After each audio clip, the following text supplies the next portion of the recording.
What we have from poverty. I don't mean, who's you down me, Yosa? Where else have you? Who's you down here, sir? Papa, me pass out. What to pay from you? What? What I tell us? What it was a amount? What when you're such a wagon on you? What? From on Twitter. Okay. I don't mean, so what job are you doing? The comes to the minute. Okay. Sir.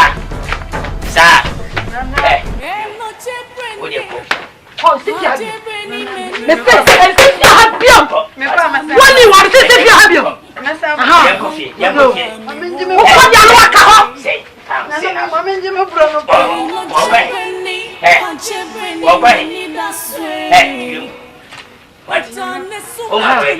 So you good Samaritan, yes sir.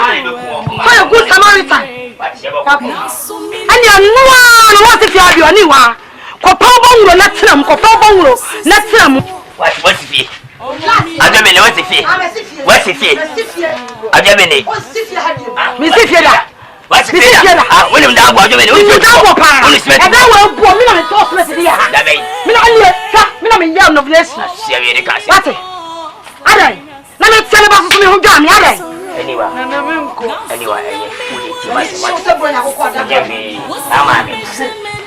One question. What? Didn't I be anyway,